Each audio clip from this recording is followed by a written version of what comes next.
Hey guys, Magnus Robert here, bringing you another video. Today we're going to be doing one of my top 10 / ranked list videos. So this is a sort of series I do every kind of year really.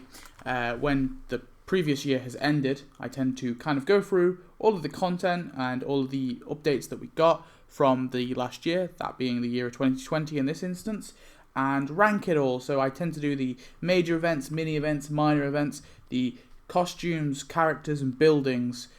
Yeah, and I do NPCs as well, but obviously this year we haven't had any NPCs, so I'm unable to do that video. But today, anyway, I'm starting with the mini events ranked from worst to best. Now the reason why I'm starting with mini events is because the major event is still ongoing, and I feel it's not fair to judge it when it's still ongoing, because I don't know how Act 3 is going to be. I haven't read the quest lines, nor have I got obviously any of the stuff. So I'm going to wait for that to drop, and then I'll do the major event as well as the characters and buildings and all that. I can do it all then. So I figured it'd be best we start with mini events. So this is going to be an interesting video. We're going to go from worst to best with all of the ones that we got from 2020. Just to go through all those. Actually, I won't go through all those updates. Hopefully you guys remembered what updates we got.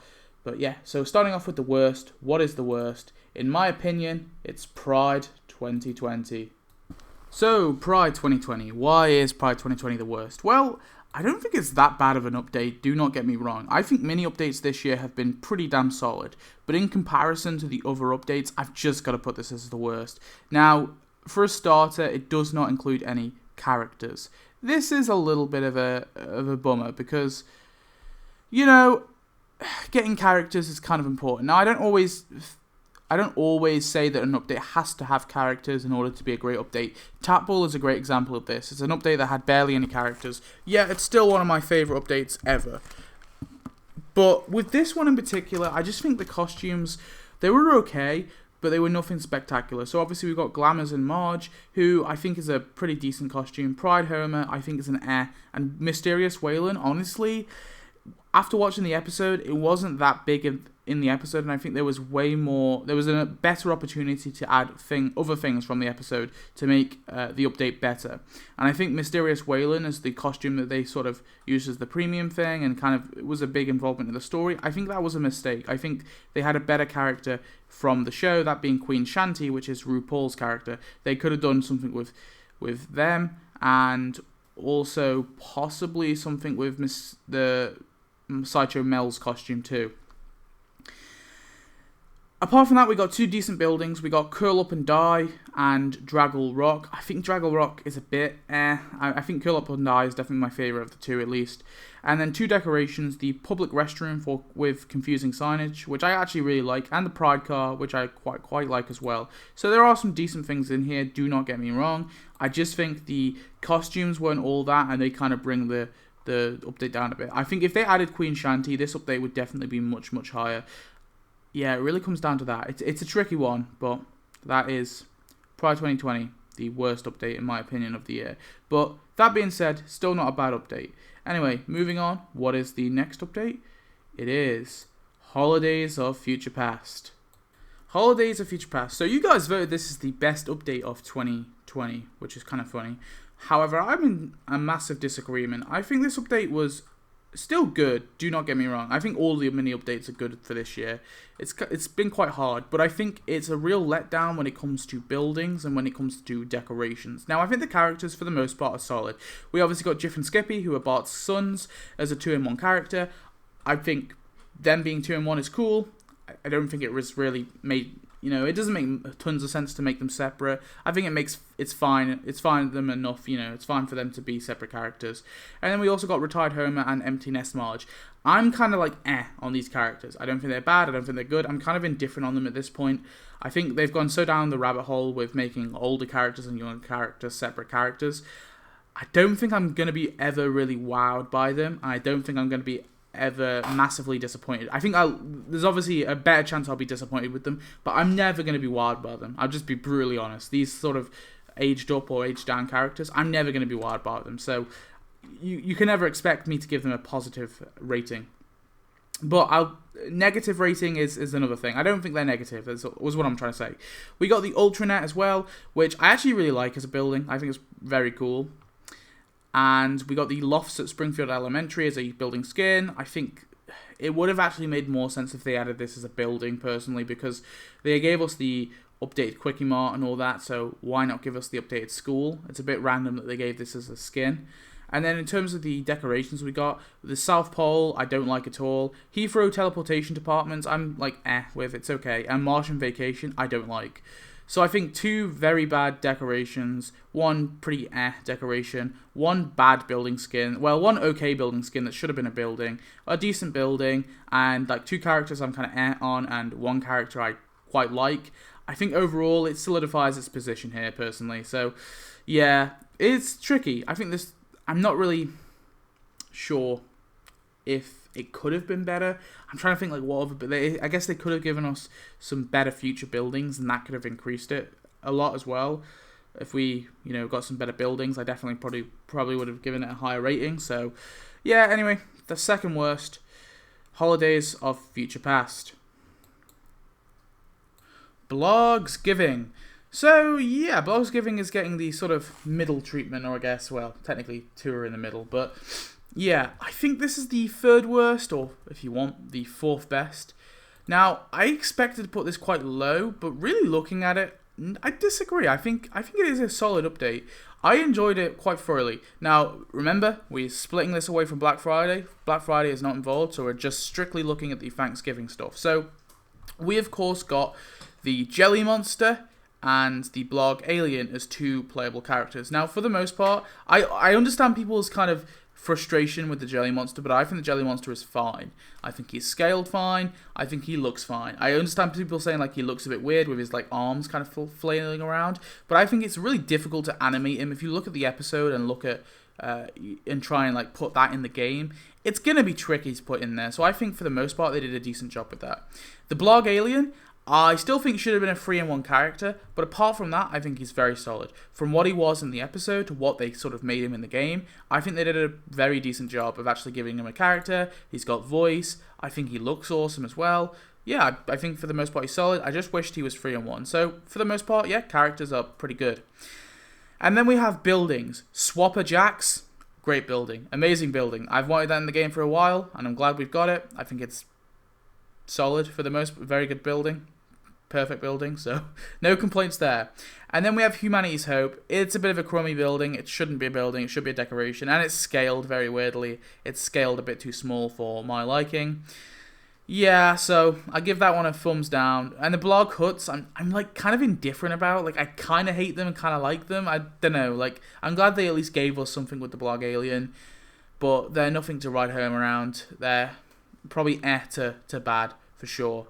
But then in terms of decorations, we got the giant jelly can, which I love, the time-traveling delivery service, which I'm a bit on, and the Blogs Giving table, again, I'm a bit on, but for the most part, I think this update is very solid. The reason why I'm giving it props over Holidays of Future Past and Pride 2020 is mainly what they did with what they had. So they didn't really have much to work with in terms of that segment. They wanted to base an update entirely on that segment, and I think for what they did, it worked out really well. So yeah, and I think in terms of the actual content overall, I think it's superior. So yeah, I would take the Blog Alien and the Jelly Monster over Jiff and Skippy and Retired Homer and MC Nest Marge any day. Maybe not Jiff and Skippy. I don't know. Jiff and Skippy are pretty cool, so it's a bit tricky, but that's what I'm going with. There we are. Hope you enjoyed. Nah, I'm joking. Let's move on to the next one. Summer Games 2020. Ooh, I know people are going to be mad about this one. Is the 3rd best / fourth worst? 4th worst, yeah. Let's just go with the 3rd best, though, because it is a very good update. I love this update. I think it's a great update, don't get me wrong. Stephanie Brockman is a A-tier, S-tier character for sure. A great character to get. Summer Games Chairman is okay. He's nothing amazing. I think what they did with him is fine, but I don't think he's anything stellar. Patriotic Homer, I think, is a mediocre costume. It's fine. It's not great. It's not amazing. It's not bad. And then 2 buildings we got. Summer Games Headquarters and the Summer Games Villa. I'll be honest, I'm very, on them. I don't think they're great. They're okay, but they're nothing amazing. And that's sort of the main reason why I'm not giving this update any higher of a score. I think the buildings, for the most part, are fine, but not great. So yeah, that's the reason why. And then two decorations. We got the dancing children, which I think is a terrible decoration. I hate these little crowds. And then the sports winner stand is pretty mediocre. I mean, it's fine, but it's nothing amazing. Like a lot of things in this update. No, I think it's got a great character. Stephanie Brotman is a great character, and I think the overall feel of the update was really pleasant too. But I just think in terms of the content, it's very mediocre. Apart from Stephanie Brotman and the Summer Games chairman, I think everything else is very mediocre. So it's getting third place. I still think it's good. It's a great update. The feel of the update was brilliant. The story was pretty good. Stephanie Brotman, obviously great character. Summer Games chairman is decent enough. And yeah, some of the other things were fine. I mean, the buildings were fine. Like I said, they're not bad.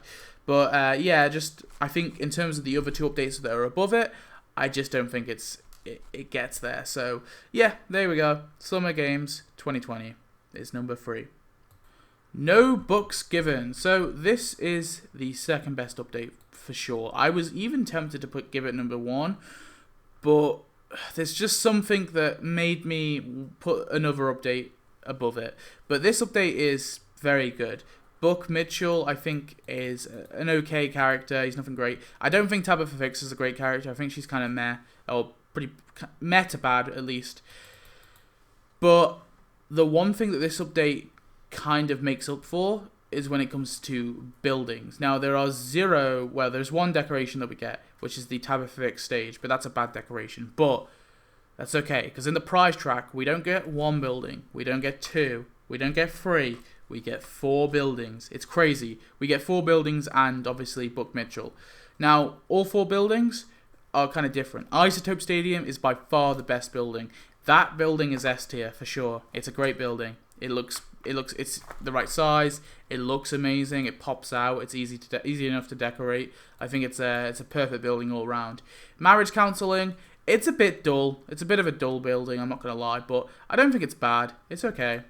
The Couch World. I love Couch World. I think it's a really cool building to get, and the way they tied it in was quite well done. And then the Mitchell Mansion. It's okay. It's a sort of standard mansion. It's nothing amazing. But like I said, there's 2 great buildings in there. Isotope Stadium and Couch World. And then the other 2 are good buildings, for sure. But they're not... I wouldn't say they were meh. I mean, maybe Marriage Counseling is meh. But yeah, they're good buildings. So, yeah, I mean, what can you say? I thought the story was, is decent enough. But the reason why I'm kind of putting it over Summer Games, at least, is, like I said, it's mainly the buildings. I think Summer Games buildings were not as amazing. So, yeah, that is number 2. No books given. Certainly a very good update. And actually, I did kind of forget. It's a little forgettable, I guess, but I don't want to judge it on that arbitrary thing. I don't want to judge it on how memorable the update was. Anyway. We of course have the number 1. Can we have that drum roll, please? I could use an actual drum roll, but this is just too classic. So, All This Jazz is number 1. Okay, people probably expected this. I'm not gonna lie, and do you know what? I was trying my best to be as unbiased as possible because I really loved this update when it came out. And I was trying my best, to almost downgrade this update. But I really can't when it's in comparison to the others. Now, I think the 2 characters, Marbles and Skinny Pete Palmer, they're not amazing, I'll say that. But I don't think they're bad. I think they're good, just not great. And they're good, just not great. If you look at the other updates... You got, obviously, Buck Mitchell. I think he's good, but not great. Tabitha Fix, I think it's bad. Then you look at, what's the other update? Summer Games. Stephanie Brotman is great, and Summer Games is good. So I think, 2 good over 1 good and 2 great. Yeah, I would say in terms of characters, the update that wins is definitely Summer Games. But it's when you look at the rest of the stuff, right? The buildings, I really love K-Jazz. I think it's a great building. The Spotted Cat, Groovestone Records, those 2 are fine. I think Groovestone Records is actually... Yeah, I like Groovestone Records a lot. Spotted Cat, I kind of like the wooden finish on it, but it doesn't look... I don't know, there's something about the look. It's not amazing. And then Blues Vomitorium, I think is fine. They're good. But I'd say 2 good buildings for sure. I would say actually, two great buildings, and two good buildings, I'd say. But the main thing that kind of stands out is the bridge. Now I know there's people who don't like the bridge and they don't like the animation, but even if you're like a little iffy on the animation, you still got to appreciate the fact they tied it in with Bleeding Gums Murphy. And this is the main reason why I like the update. I like the fact that they tied it back in with Bleeding Gums Murphy, because when he was added in the music event and the Homopalooza event, I thought his character was like, it was just kind of thrown in there. It didn't really feel like it meant anything. It was such a big character to get in the game, yet they just sort of threw him in there for no reason. And it was, well, not for no reason, but they just sort of threw him in there and was like, yep, there you go, you can have him. And it didn't feel, it felt like they just kind of threw him in there with absolutely zero effort. When it's such a prominent character to get, I expected them to give us, give us something with him, and they didn't. But in this update, they really changed that. They kind of retconned it in a way where they actually gave him a little bit of a story, and they gave him a little bit of a, more of a purpose for him to be in the game. And I think that animation kind of encapsulates that. Yeah, it's not perfect. Yeah, the bridge isn't perfect. Yeah, they probably could have done something a bit better. They could have animated it, but I don't think it's bad. I think the bridge is fine, I don't think I'm not going to sit here and tell you it's a great decoration and the animation is perfect, but I guess it's more what it represents than the actual thing itself. I love it. I'm not going to lie. I would be lying to you if I said that this update wasn't my favourite. And even the structure, right? The structure was a little off because they put the bridge as the final prize. I still don't care. I kind of give it an excuse. I think it worked fine. And then we also got the Bourbon Street Band. I hate that. You guys know that. And also TikTok Simpson. I completely forgot about that. Yeah. TikTok Simpson. I think it's on par with Patriotic Homer. So I feel like people are going to be, people are going to want the other update to win. But yeah, I just think All This Jazz is by far the better update in my opinion. I think you heard my reasoning. I'm not going to repeat it. But yeah, that is it anyway. That is my mini events ranked from 2020. So just to go through that list one more time, we have Pride 2020, Holidays of Future Past, Blogs Giving, Summer Games 2020, No Books Giving, and then number 1 is All This Jazz.